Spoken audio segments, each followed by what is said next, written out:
읽어볼게요. 빵을 먹는 관계. 난 빵을 좋아한다. 오죽하면 초등학교 그림 일기에 나는 커서 빵집 딸과 결혼하고 말 테야 라는 문장을 적었을까. 난 빵을 굽는 제빵사가 될 테야 라고 적지 않은 걸 보면 누군가 만들어주는 빵을 그저 편하게 먹고만 싶었던 것 같다. 지금도 난 빵을 좋아한다. 빵집에서 약속을 잡을 때도 찾다. 오늘도 업무차 만난 지인과 빵을 몇 조각 나눠 먹었다. 누군가와 얼굴을 마주하고 빵을 먹는 행위는 해석하기에 따라 그리 가볍지 않은 의미가 있다. 회사를 뜻하는 단어 컴퍼니는 컴, 함께라는 뜻과 퍼니, 라틴어로 빵을 의미하는 것이 결합한 꼴이다. 이를 함께 빵 팔아서 돈 번 기업으로 해석하는 사람은 없을 테지. 어려운 시기일수록 작은 빵을 나눠 먹는 돈독한 관계로 풀이해야 제대로 된 해석이다. 음식을 권하면서 끼니를 해결하고 일상의 고단함과 온기를 공유하는 사이 말이다. 어떤 면에선 식구 같은 단어와도 맥을 같이 한다. 언젠가 철학자 강신주 박사가 방송에 출연해 말했다. 그는 한 끼를 해치워야 한다는 의무감으로 먹는 음식은 식사가 아니라 사료에 가깝습니다. 라며 식사와 사료의 개념 차이를 설명했다. 조금 과장된 얘기일 수도 있으나 그 말을 듣는 순간 나는 맞장구를 치면서 연신 고개를 끄덕였다. 이 글을 읽는 누군가는 식사 때마다 마주해야 하는 직장 동료나 가족의 얼굴을 떠올릴 수도 있을 것이다.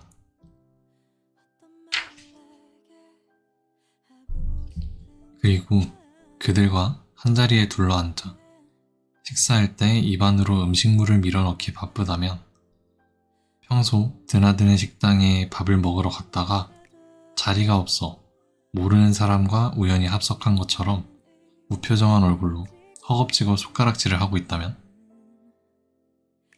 그건 서로의 관계가 생각보다 끈끈하지 않음을 방증하는 것인지도 모른다. 어쩌면.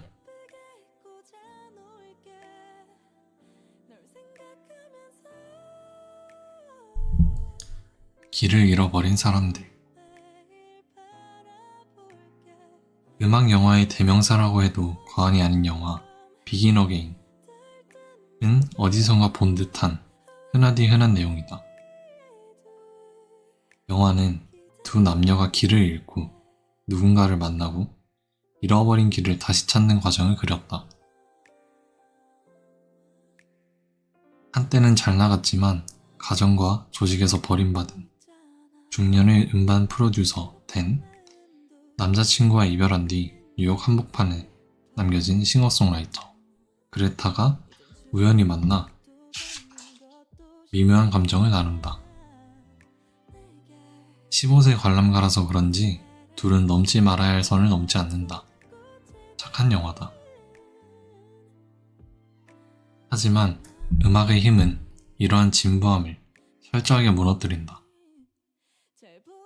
적재적소에 배치된 노래가 영화의 헐거움을 가득 채운다. 서정적인 포크성은 인물들의 감정을 효과적으로 대변하고 귀에 콕콕 박히는 중독성 강한 음악은 관객의 어깨를 들썩이게 한다. 영화를 보고 나서 여의도 거리를 걸었다. 한때는 황금빛을 뽐내던 노란 단풍잎이 어느새 진갈색 낙엽으로 변해 이리저리 나뒹굴고 있었다. 내가 한 발짝 내디딜 때마다 바스락 소리가 났다.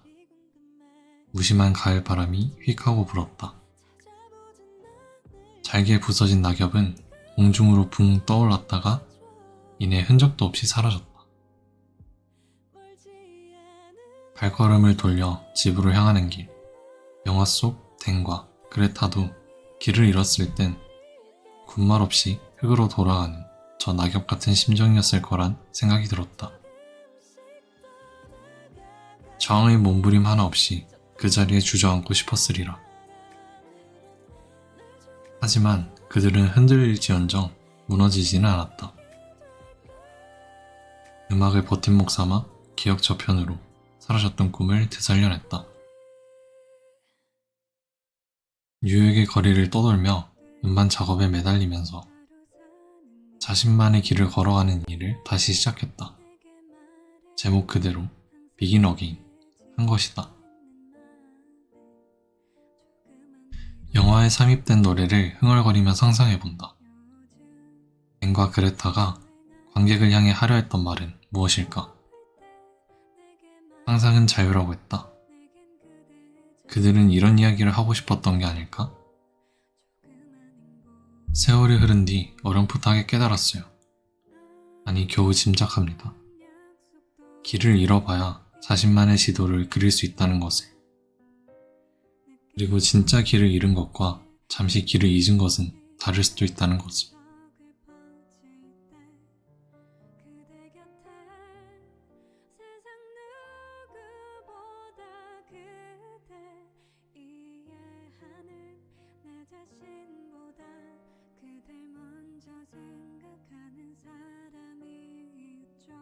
활자 중독. 국어사전에서 중독을 찾으면 무언가를 지나치게 복용한 결과 그것 없이는 견디지 못하는 상태. 어떤 사상이나 사물에 젖어버려 정상적으로 상황을 판단할 수 없는 상태라고 기술돼 있다. 중독, 나쁜 거 맞다. 중독은 독이다. 지나치면 목숨까지 위태롭게 만드는 독. 그래서 다들 중독에서 벗어나기 위해 애쓴다. 그러나 무언가에 취하지 않으면, 무언가에 홀리지 않으면 별 재미가 없는 게 인생인지도 모른다. 그리고 때론 중독이라도 된 것처럼 애착을 갖고 무언가에 깊이 있게 파고들 때 팍팍한 삶을 견딜 수 있다. 누군가 그럼 이기주 작가는 어떤 것에 중독돼 있어요? 하고 물을 수도 있겠다. 난 주저하지 않고 활자라고 답할 것이다. 책이든 광고 카피든 기사든 눈앞에 활자가 펼쳐져 있으면 눈을 동그랗게 뜨고 끝까지 읽어야 속이 시원하다. 활자 중독자가 된 계기가 있다. 어린 시절 아버지와 함께 청계천 근처 골목을 걷다가 키키한 종이 냄새에 이끌려 작은 헌책방에 들어갔다. 책방 내부는 영화 인디아나 존스에서 주인공이 횃불을 들고 드나드는 동굴처럼 어둑어둑했다. 창문을 뚫고 들어온 빗줄기만이 채 풀지 않은 책구러미 위로 또렷하게 쏟아지고 있었다. 순간 헌책들이 내게 말을 걸어왔던 것 같다. 어서와 마음껏 펼쳐 읽으렴. 그때 난 세월과 함께 퇴적된 책 냄새를 맡으며 시간 가는 줄 모르고 이런저런 책을 뒤적였다. 활자에 탐닉하기 시작하면서 틈이 날 때마다 헌책방 골목을 기웃거렸다. 골목으로, 매번 더 깊은 골목으로 들어갔다. 중독은 더 심한 중독으로 고칠 수밖에 없는 법. 대학에 입학해서는 헌책방보다 북카페에 자주 드나들었다. 그곳에서도 매끈하고 깨끗한 책보다는 출간된 지 비교적 오래된 책, 어느 한쪽이 일그러졌거나 상처를 입어 누군가에게 버림받았을 것만 같은 책만 골라 읽었다. 아마 책이 낱장을 넘길 때마다 코끝에 와닿는 헌책 특유의 꿉꿉한 냄새와 손끝에 전해지는 눅눅한 감촉을 은연중에 느끼고 싶었던 모양이다. 세월이 흘렀다. 아직 활자 중독에서 벗어나지 못한 나는 글을 쓰고 책을 만들며 살아가고 있다. 책을 펴낸 다음 서점을 찾아 책이 머무는 장소를 답사하고 책의 운명을 가늠하는 일은 일종의 순례행위가 되어버렸다. 여전히 난 활자의 힘을 믿는다. 활자의 집합체인 책을 끌어안은 채 단어와 문장을 더듬거리며 살아가는 사람이란 존재에 대한 믿음이 여전하기 때문이다.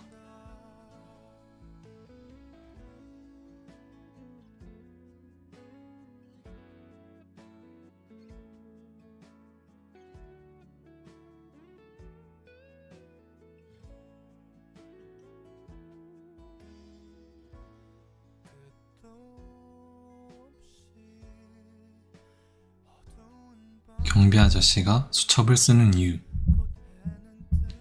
최근 작업실을 옮겼다. 짐을 꾸린 뒤 경비 아저씨와 몇 마디 주고받았다. 마지막 인사를 나누고 돌아서려는 찰나 한동안 잊고 지낸 흐릿한 기억이 머릿속에서 푸른 파도처럼 일렁였다. 기자 시절 근무하던 언론사 건물에는 머리가 희끗희끗한 경비 아저씨가 있었다. 키가 크고 마른 편이었는데 잠시도 몸을 놀리지 않았다. 항상 쟁걸음으로 건물 곳곳을 누비며 맥가이버처럼 온갖 시설과 설비를 점검했고 담배의 꽁초 같은 자잘한 쓰레기를 발견하면 가제트 팔이라도 있는 것처럼 손을 쭉 뻗어서 재빨리 주워 담았다. 어르신은 평소 땡땡은행 로고가 새겨진 낡은 가죽 수첩을 신주단지 옷이듯 들고 다녔다. 어떤 내용이 적혀 있을지 궁금했다. 궁금증이 쌓여가던 어느 날 어르신은 커피 자판기 근처에서 수첩을 펼쳐놓은 채 뭔가 유심히 들여다보고 있었다. 난 이때다 싶어 길고양이처럼 살금살금 다가가 수첩에 있는 문장을 야금야금 훑어보았다. 그런데 웬걸 수첩에는 굵은 볼펜으로 꾹꾹 눌러 쓴 것 같은 기념일 몇 줄만 덩그러니 쓰여 있었다. 한 장에만 적은 것 같지 않았다. 몇 장에 걸쳐 비슷한 단어와 숫자가 적혀 있었다. 우리가 처음 만난 날 4월 23일, 마누라 생일 2월 17일, 당신을 만난 때 4월 23일, 당신 태어난 날 2월 17일, 결혼 기념일, 아내를 처음 만난 날. 평소 어르신이 애처가의 면모를 보이기는 했지만 언뜻 이해가 되지 않았다. 왜 유사한 내용을 반복적으로 써놓은 걸까? 의문이 풀리는데 그리 오랜 시간이 걸리지 않았다. 몇 달 뒤 어르신이 경비일을 그만두던 날 애잔한 사연을 들을 수 있었다. 어르신은 소갈이 하던 신자가 신부 앞에서 고해성사하듯 고개를 숙인 채 숙연한 표정으로 말했다. 얼마 전에 내가 치매 판정을 받았어. 뭐라고 할까? 기억이 슬금슬금 도망치는 것 같기도 하고 진귀한 보물을 강탈당하는 느낌도 들어. 정말요? 전혀 몰랐어요. 아침에 일어나면 모든 것이 희미해. 엊그제 일은 흐릿하고 1년 전 일은 이미 머릿속에서 빠져나간 기분이야. 과거의 기억이 마구 뒤섞여 있어서 선명한 기억이 별로 없어. 그나마 진행 속도가 빠르지 않은 것을 위안으로 삼고 있다네. 하하, 너무 심각한 표정 짓지 말게나. 어쩌겠나. 과거 속에서만 살 수는 없는 노릇이지 않나.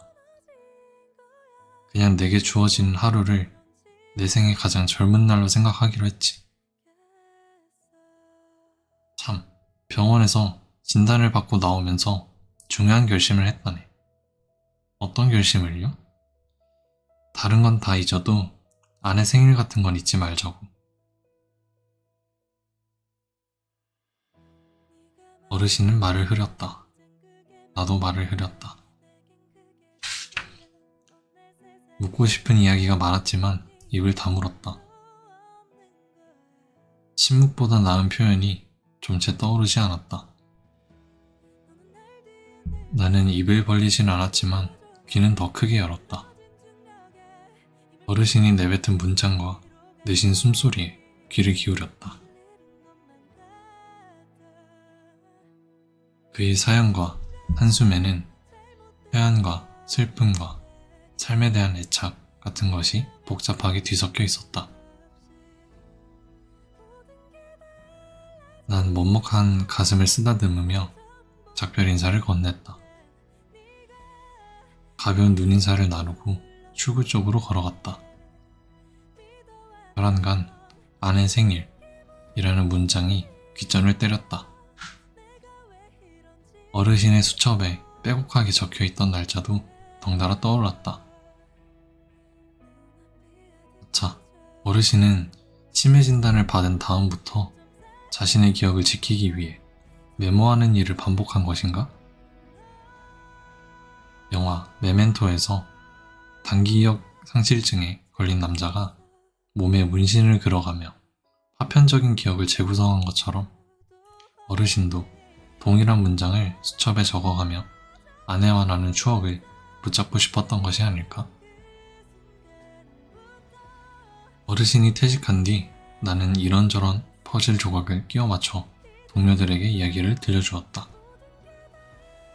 경비 아저씨의 애틋한 사연을, 그리고 언젠가 확인하고 싶다고 했다. 내 추측이 맞는지 아니면 다른 사연이 있는 건지. 어떤 동료는 맞장구를 치기도 했으나 몇몇은 왜 그런 걸 궁금해하느냐 라며 나를 대래 궁금해했다. 하지만 난 지금도 어르신이 사용하던 것과 비슷한 수첩을 볼 때마다 그가 어렵게 내뱉은 한마디를 떠올리곤 한다. 그 문장은 종종 내 머리와 가슴으로 들어와 리듬을 타며 찬찬히 흐른다.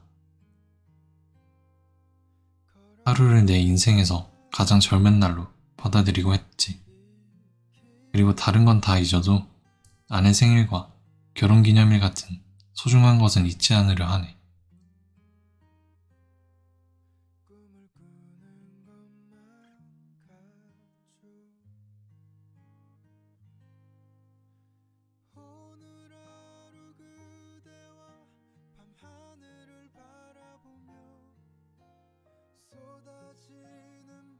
침식과 퇴적.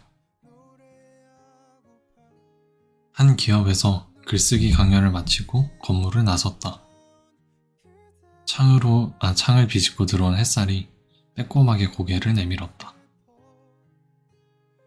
티 없이 자란 앳된 꼬마아이가 빙글빙글 웃으며 삼촌 하고 손짓하는 것 같았다. 불현듯 변뉘라는 순 우리말이 떠오른다. 작은 틈을 통해 비치는 햇볕이란 뜻이다. 해가 산이나 지평선 너머로 차츰 넘어가는 모양을 가리키는 부사로 뉘엿뉘엿이 있는데 이와 무관하지 않다. 그늘진 곳에 미치는 조그마한 햇볕의 기운은 햇살보다 왠지 변리라는 낱말이 잘 어울리는 듯하다. 새삼 오래전 기억이 새롭다. 작가로 살아가기로 결심한 날 내가 가장 먼저 한 일은 국어사전 위에 켜켜이 쌓인 먼지를 걷어내는 것이었다. 그 후 몇 권의 책을 펴내고 생각과 감정을 문장으로 표현하기 위해 낱말을 매만지고 결합하면서 우리말 사전을 뒤적이는 일이 부쩍 늘었다. 언론일 시절에는 단어의 유래와 어원을 일일이 찾아 공부하고 되씹지는 못했던 것 같다. 늘 분초를 다투며 시간과 싸워야 했으니.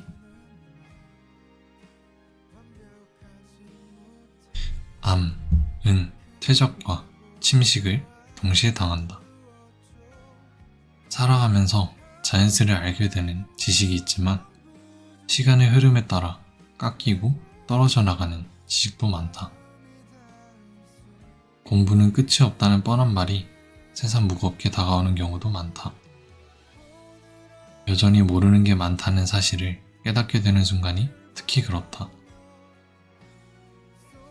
그나저나 불현듯 이란 말이 불을 켠 듯에서 유래했다는 설이 있다. 이 역시 흥미롭기만 하다.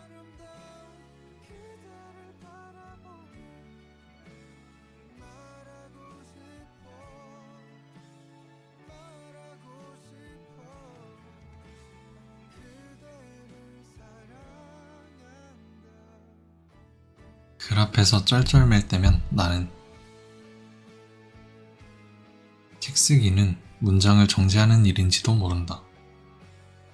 이른 아침 머리를 스쳐 지나간 생각, 깊은 밤 방 안에 홀로 있을 때 느낀 삼력, 점심을 먹고 커피를 들이키며 중얼거린 말에서 가치 없는 표현을 걸러낸 다음 중요한 고갱이를 문장으로 옮기고 다시 발효와 숙성을 거쳐 조심스레 종이 위에 활자로 펼쳐놓는 일이 글쓰기라고 나는 생각한다.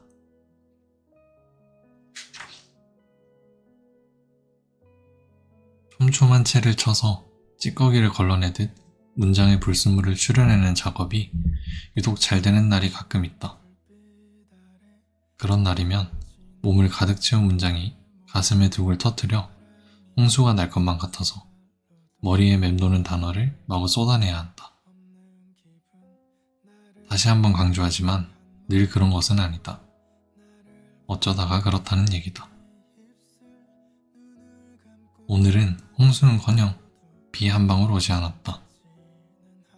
머리털을 쥐어뜯고 손바닥으로 얼굴을 감싸봤지만 참신한 단어와 문장이 떠오르지 않았다.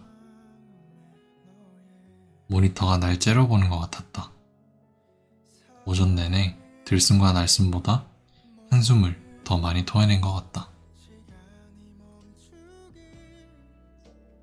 길 앞에서 쩔쩔맬 때면 나는 음악을 듣거나 밖으로 나가 걷는 편이다.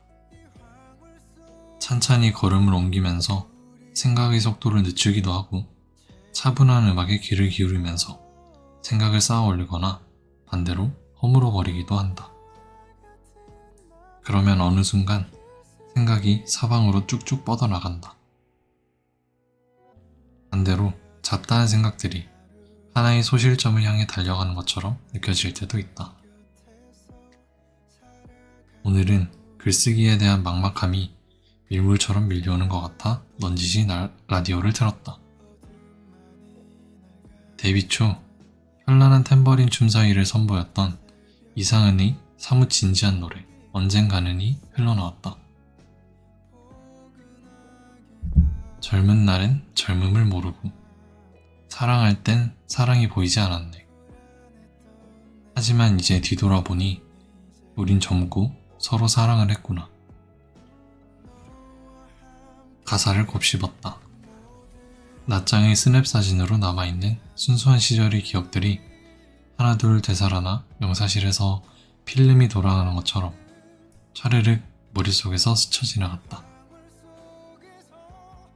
사랑할 땐 사랑이 보이지 않았네 하는 대목에서 절로 고개가 끄덕여졌다. 우린 무언가를 정면으로 마주할 때 오히려 그 가치를 알아채지 못하곤 한다. 글쓰기가 그렇고 사랑이 그렇고 일도 그렇다. 때로는 조금 떨어져서 바라봐야 하는지도 모른다. 한 발 뒤로 물러나 조금은 다른 각도로 소중한 것일수록.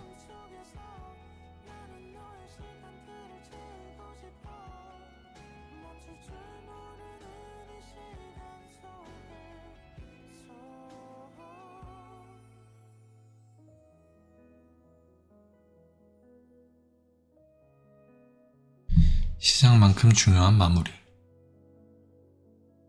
산허리는 온통 메밀밭이어서 피기 시작한 꽃이 소금을 뿌린 듯 흐뭇한 달빛에 숨이 막힐 지경이다. 학창시절 이호석의 메밀꽃 필 무렵 을 읽다가 이 문장에서 멈칫하고 말았다. 검푸른 밤하늘에 흐드러진 달빛. 하얀 메밀꽃이 하늘거리는 광경을 어찌 이리 아름답게 묘사할 수 있을까 감탄했다. 난 페이지를 넘기지 못하고 교과서 귀퉁이를 곱게 접었다. 쉬는 시간마다 수시로 펼쳐보며 누가 듣거나 말거나 나지막한 목소리로 낭독하곤 했다. 메밀꽃 필 무렵의 주인공 허생원은 물방학한 처녀와의 하룻밤을 평생의 추억으로 간직한 채 살아가는 장돌뱅이이다. 그는 우연히 동행하게 된 젊은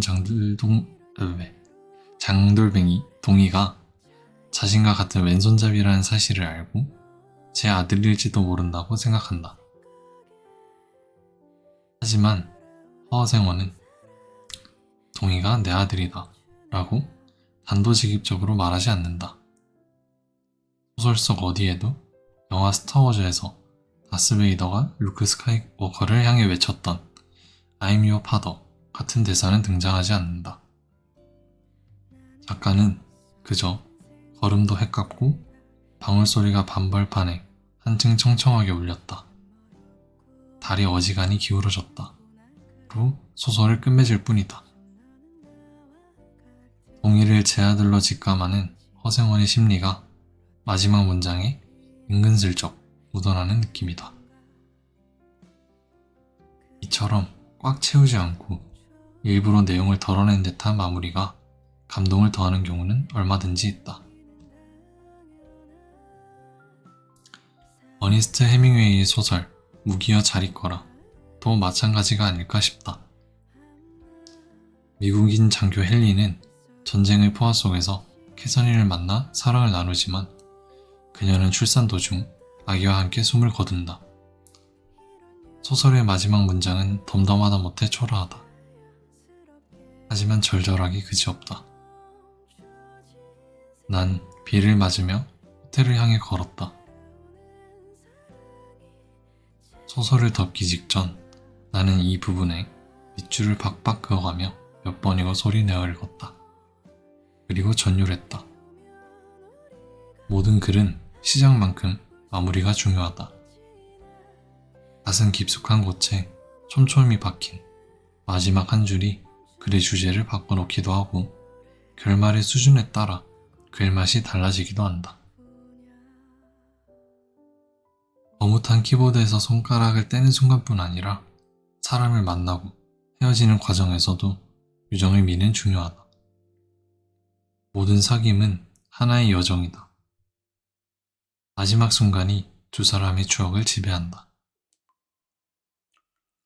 연인과 이별하고 돌아오는 길에 우리 인연은 여기까지였나봐. 아무튼 잘 지내 라고 마지막 문자를 보냈더니 오키 하는 단문을 받았다는 지인이 있다.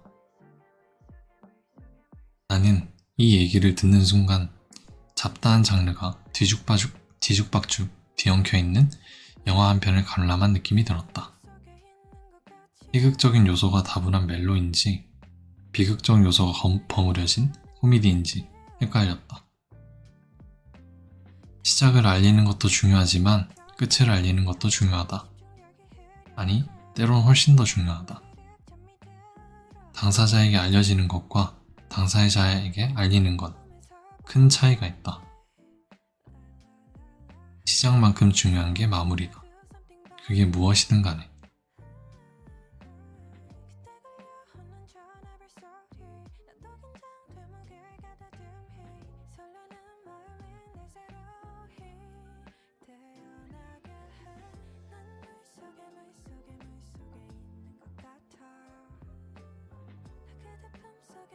모자가 산책을 나선 까닭. 집 근처에서 목격한 귀중한 광경을 소개하련다. 몇 년 전의 일이다. 퇴근길마다 마주치는 모자가 있었다. 아들은 40대 중반쯤 돼 보였고 어머니는 백발이 성성해서 나이를 가늠할 수 없었다. 아들은 항상 목발을 짚고 엉덩이를 뒤로 쑥 뺀 채 엉거주춤한 자세로 걸었다. 혼자 걸음을 옮기지 못하는 듯 했다. 자세히 보니 작은 체구의 어머니가 뒤를 따라가며 아들의 뒷모습을 지켜보고 있었다. 아들이 넘어질라 치면 어르신은 황급히 일으켜 세웠다. 모자는 그런 동작을 되풀이했다. 산책이라고 하기엔 그 모습이 너무 힘겨워 보였다. 날씨가 좋지 않은 날 모자와 마주치기도 했는데 그때마다 난 이런 날에는 그냥 집에 계시지 하는 생각도 했다. 시간이 흘렀다.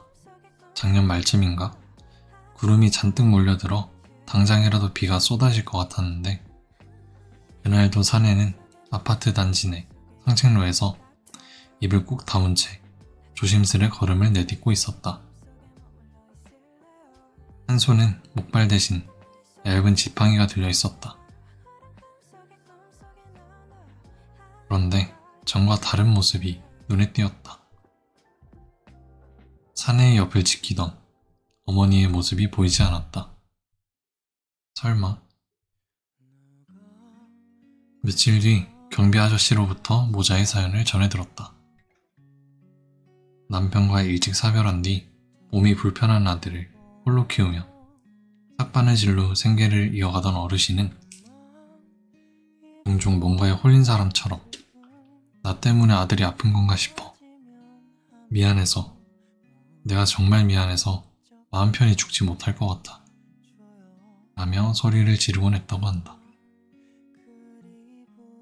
그러던 어느 날 어르신은 청천벽력 같은 소식을 들었다. 심한 복통에 시달리다 병원을 찾아갔다가 위암 말기 판정을 받은 것이다. 그러나 남은 날이 길어야 1년입니다.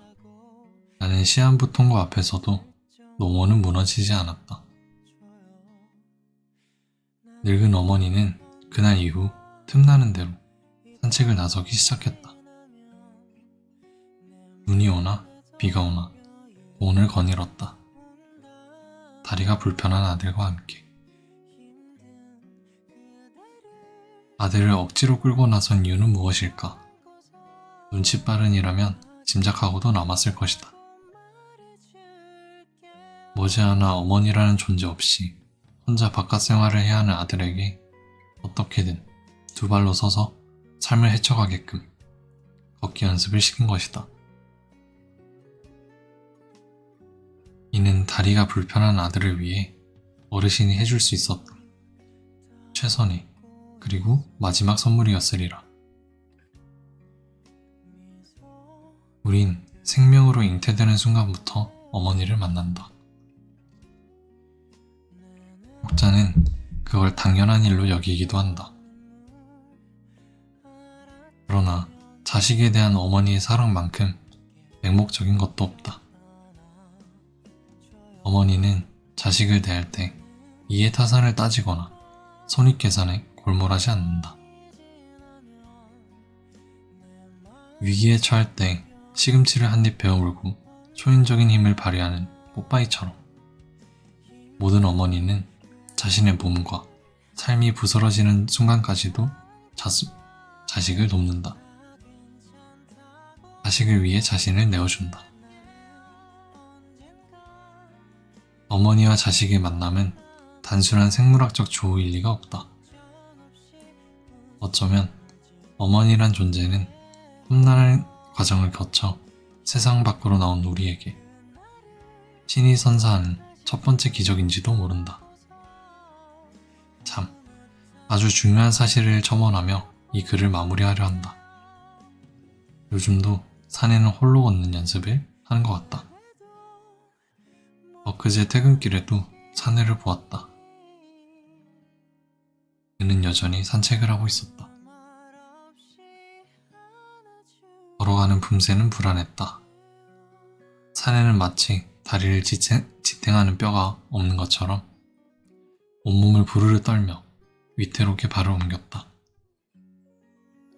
그의 양볼엔 땀인지 눈물인지 분간할 수 없는 그 무언가가 하염없이 흘러내리고 있었다. 하지만 사내의 시선만큼은 침착하고 경건했다. 그의 눈빛에선 어머니가 곁에 없지만 난 끝까지 가야 한다. 라는 결기 같은 것이 느껴졌다. 다른 한편으론 노모의 얼굴을 떠올리며 이를 악물고 걷는 것 같기도 했다. 내가 감히 짐작할 순 없지만 말이다.